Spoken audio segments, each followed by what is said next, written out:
warahmatullahi wabarakatuh dan selamat pagi. Terima kasih atas kesempatan yang diberikan kepada saya. Berikut saya akan mempresentasikan mengenai materi rapat dan pengelolaan perjalanan dinas. Yang pertama, rapat. Rapat adalah suatu kegiatan pertemuan secara langsung atau melalui suatu media komunikasi langsung yang dilakukan oleh sejumlah orang dengan tujuan untuk memecahkan masalah, mengambil keputusan melalui musyawarah kelompok untuk mencapai kemufakatan. Rapat terdiri dari beberapa jenis yang dapat dibedakan tergantung daripada segi peninjauannya. Yang pertama, rapat menurut tujuannya dapat dibedakan menjadi yang pertama, rapat penjelasan adalah rapat yang bertujuan untuk memberikan penjelasan kepada para anggota tentang kebijaksanaan yang diambil oleh pimpinan organisasi tentang prosedur dan tata cara kerja. Yang kedua, rapat pemecahan masalah. Rapat yang bertujuan untuk mencari pemecahan tentang suatu masalah yang dihadapi. Yang ketiga, rapat perundingan, yaitu rapat yang bertujuan untuk mencari pemecahan tentang suatu perselisihan, mencari jalan tengah agar tidak saling merugikan. Yang kedua, jenis-jenis rapat menurut jangka waktunya, yang terdiri dari yang pertama, rapat mingguan, yaitu rapat yang diadakan sekali seminggu yang membahas masalah-masalah yang bersifat rutin. Yang kedua, rapat bulanan.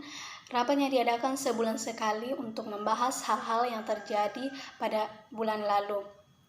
Yang ketiga, rapat semesteran, yaitu rapat yang diadakan setiap 6 bulan sekali atau per semester, yang bertujuan untuk mengadakan evaluasi hasil kerja selama 6 bulan yang lalu dan mengambil langkah selanjutnya untuk jangka waktu 6 bulan berikutnya.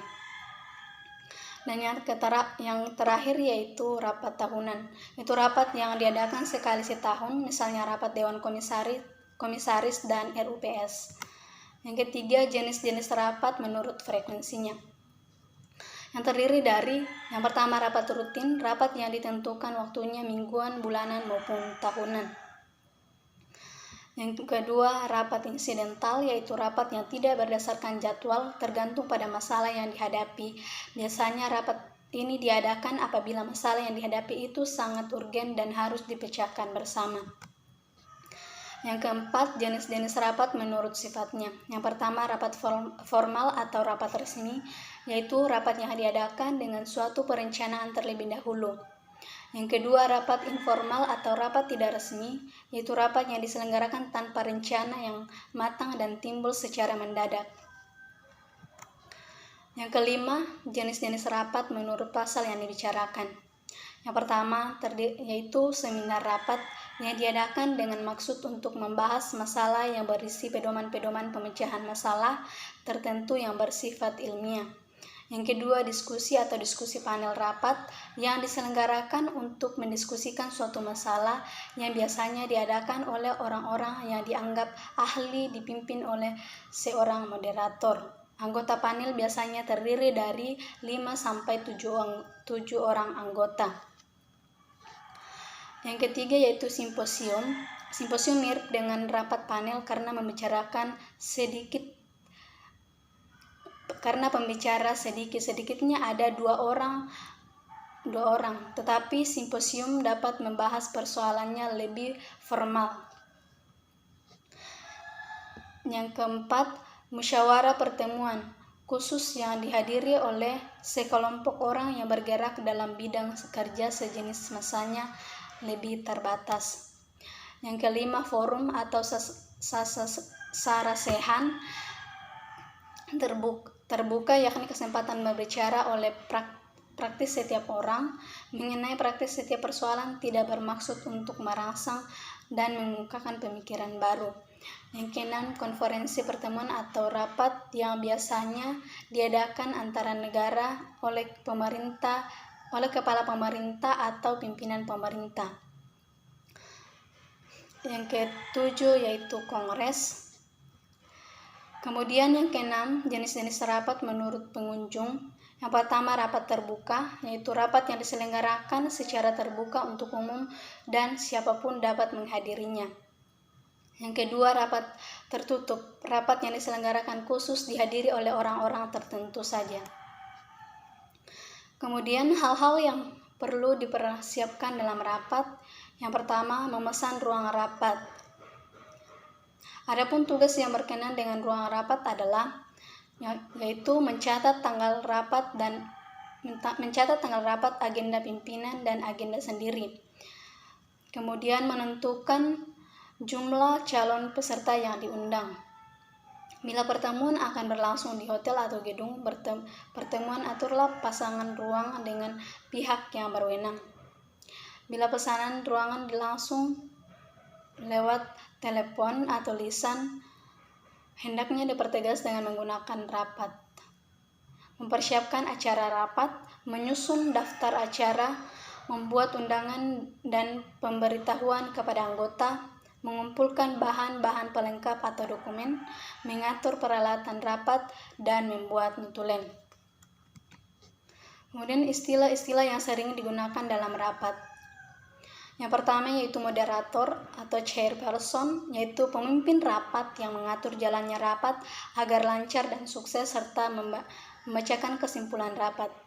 Yang kedua, sekretaris, yaitu orang yang bertanggung jawab dalam mengorganisir rapat dan juga bertugas mencatat hasil rapat dan melaporkannya. Yang ketiga, notulis, yaitu orang yang ditugaskan untuk mencatat semua kejadian-kejadian selama rapat berlangsung, lalu menyimpulkan dan menyebarkan ke seluruh peserta. Yang keempat, prosesor, yaitu orang yang mengusulkan atau orang yang mengajukan masalah-masalah. Yang kelima, penyokong atau seconder, artinya pihak yang memberikan dukungan agar usulan yang diajukan dapat diterima dalam keputusan rapat. Yang keenam, usulan atau mention, yaitu masalah yang dibicarakan dalam rapat. Usulan ini biasanya harus ditulis dan ditangani oleh pemimpin rapat atau sekretaris sebelum rapat dimulai. Yang ketujuh yaitu usulan perubahan atau amandemen, yaitu usulan perubahan terhadap usulan yang telah diajukan ditambah masukan dalam rapat. Berikutnya pembawa atau pemasaran atau curate adalah orang yang telah ditugaskan untuk menyajikan masalah yang akan dibahas. Kemudian suara atau vote adalah perkataan atau ungkapan yang resmi atau keputusan melalui jalur hukum untuk menegaskan keputusan yang diambil dalam rapat, yang dilakukan dengan mengacungkan tangan, memberikan tanda tangan surat pemilihan atau suara. Kemudian pengertian notulen rapat. Notulen rapat adalah hasil atau catatan tertulis resmi dari seorang notulis dalam sebuah kegiatan pertemuan, misalnya berisi masalah atau pernyataan yang dibahas oleh peserta dan tanggapan dari masalah tersebut serta daftar peserta. Berikutnya kita akan masuk dalam materi pengelolaan perjalanan dinas. Dalam pengelolaan perjalanan dinas, tugas sekretaris selama pimpinan tidak berada di tempat antara lain: yang pertama, membuat ringkasan dari semua surat-surat penting yang masuk. Yang kedua, membuat laporan hal-hal yang perlu diketahui pimpinan selama beliau tidak berada di tempat. Yang ketiga, mengerjakan hal-hal yang berada di dalam wewenang sekretaris. Yang keempat, masuk ke kantor pada hari libur untuk menangani suatu masalah yang memang sangat dibutuhkan oleh pemimpin. Dalam pengelolaan perjalanan dinas terdapat hal-hal sebagai berikut. Yang pertama, kebijakan traveling. Kebijakan traveling terdiri dari in-house traveling department, perusahaan yang mempunyai bagian atau departemen yang khusus mengatur perjalanan dinas pimpinan, bertanggung jawab atas persiapan dokumen, tiket, dan reservasi hotel. Yang kedua, biro perjalanan atau travel agent. Sekretaris mengurus sendiri perjalanan pimpinan. Kemudian yang kedua yaitu terdapat traveling information, tujuan perjalanan, waktu keberangkatan dan tempat tujuan, akomodasi atau hotel reservation yang terdiri dari terminologi hotel, Terminologi hotel sendiri terdiri dari resident hotel, transit hotel atau commercial hotel, resort hotel, European plan atau AP, Bermuda plan atau BP, atau B&B system. Dan yang terakhir modified American plan. Yang kedua, bagian dari traveling information yaitu klarifikasi kamar hotel. Kamar hotel terdiri dari single room, double room, twin room, dan family room. Macam-macam dokumen yang perlu dibawa jika mengunjungi negara asing. Yang pertama, paspor. Paspor berisi data mengenai nomor paspor, nama pemegang, tempat dan tanggal lahir, tanggal dikeluarkannya paspor, tanggal habis berlakunya paspor, kantor yang mengeluarkan paspor, dan foto pemegang paspor. Macam-macam paspor. Yang pertama, paspor biasa atau normal paspor. Paspor untuk masyarakat umum diperoleh di kantor imigrasi setempat dengan masa berlaku 5 tahun. Yang kedua, paspor dinas. Paspor untuk pejabat pemerintahan dalam rangka perjalanan dinas ke luar negeri diperoleh di Departemen Luar Negeri hanya untuk pejabat pemerintah. Kemudian paspor diplomatik, yaitu paspor untuk pejabat diplomatik seperti duta besar atau pejabat pemerintah tertentu. Kemudian paspor haji, paspor untuk orang-orang yang akan menunaikan ibadah haji. Kemudian yang terakhir yaitu paspor khusus atau special passport, UNPL. Paspor khusus untuk pegawai atau pejabat United Nations terdiri dari yang pertama, paspor yang berwarna biru muda untuk staf United Nations, kemudian warna merah untuk pejabat tinggi. Selain paspor, dokumen perjalanan atau travel dokumen lainnya yang diakui sebagai paspor yaitu Seaman Book untuk para pelaut, sertifikat or identity untuk para pengungsi. Kemudian